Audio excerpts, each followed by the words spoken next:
Tijah. Senja itu masih jingga. Aroma sungai selalu hadir pada dinding-dinding bisu di ruangan ini. Istana dengan segala kemegahannya yang dibangun dengan pertaruhan darah dan air mata.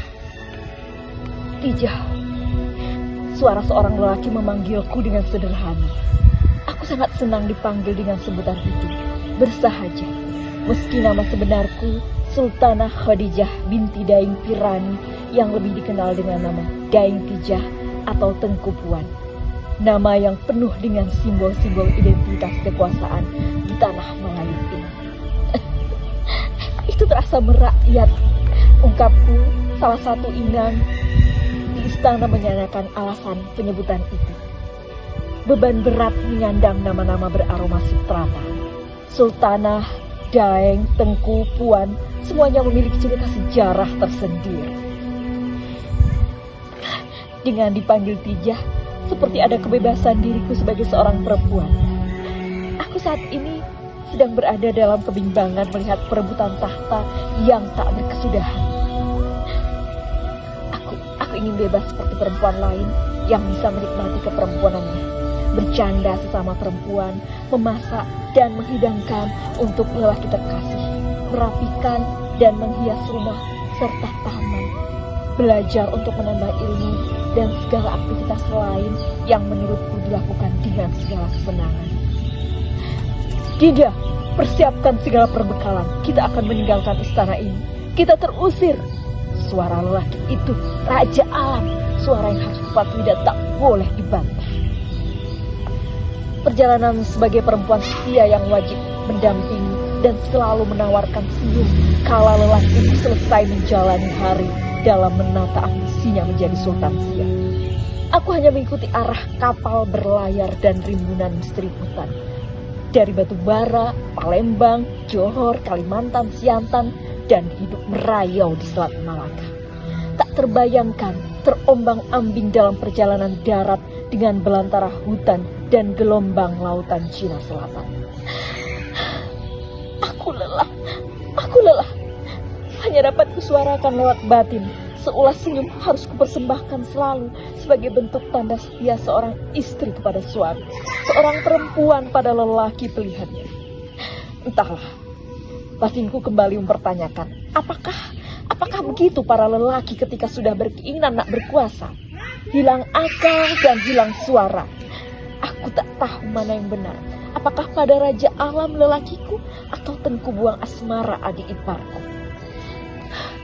Tak terpikirkah oleh Kanda Raja Alam untuk berdamai dengan Tengku Buang Asmara? Aku bertanya, kala perahu yang membawaku membelah hamparan biru lautan Selat Malaka. Masih perlukah Kanda ulang-ulang alasan mengapa Kanda melakukan ini? Jawabannya tetap sama, karena marwah.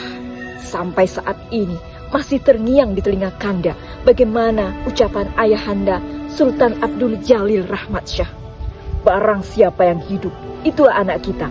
Kanda ingin membuktikan bahwa Kandalah anak yang hidup itu. Tegasnya dengan menggenggam tangan, seerat menggenggam butiran batu yang terburai menjadi pasir. Nadanya tegas membuatku dalam situasi antara kagum dan bimbang.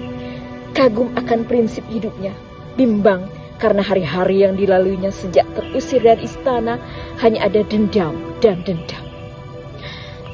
Tijah, bersiaplah. Kita akan ke Siak. Kalimat seperti itu berarti aku harus bergegas. Aku tak akan membantah.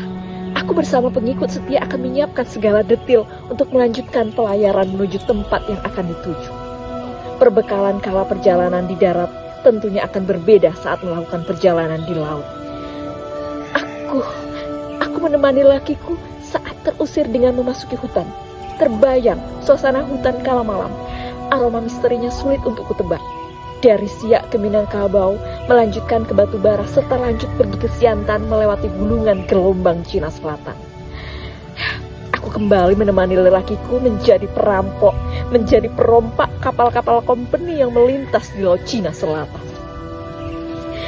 Harga diri, itu alasan yang selalu ditiupkan ke telingaku dan pengikut setia lelakiku, Raja Alam.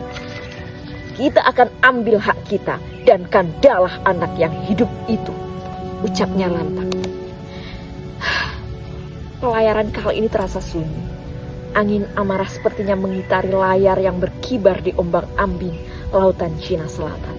Gelombangnya mengikuti irama ambisi lelakiku menuju Siak, kota yang pernah menjanjikan untuknya, kota yang pernah mengusir dirinya sebagai lelaki bermartabat dan anak yang setia membela keluarga.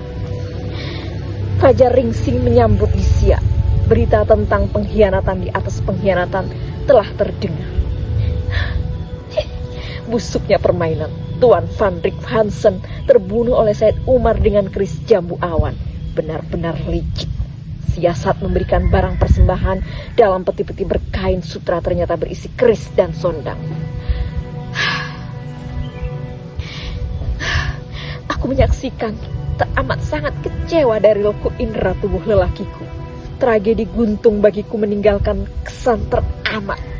Siasat yang telah disusun lelakiku menjadi porak-poranda karena khianat. Aku sudah mengingatkan Van Rik Hansen, jangan pandang rendah orang Melayu. Panjang lebar, ku dengarkan lelakiku meluarkan kekesalannya. Berharap kemenangan sudah di ujung mata. Tapi sekilas lesap dalam genggaman. Tidak, apa yang harus Kanda lakukan sekarang? Anak kita Tengku Muhammad Ali pun ikut berkhianat pada Kanda.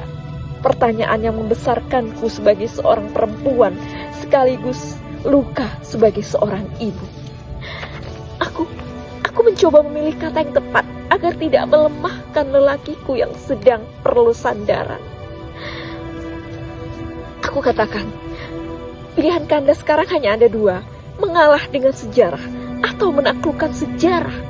Mengalah dengan mundur dari perseteruan tak berkesudahan dengan Tengku Buang Asmara, atau menaklukkan dengan merebut yang menjadi hak Kanda, serta membuktikan bahwa memang Kandalah anak yang hidup itu.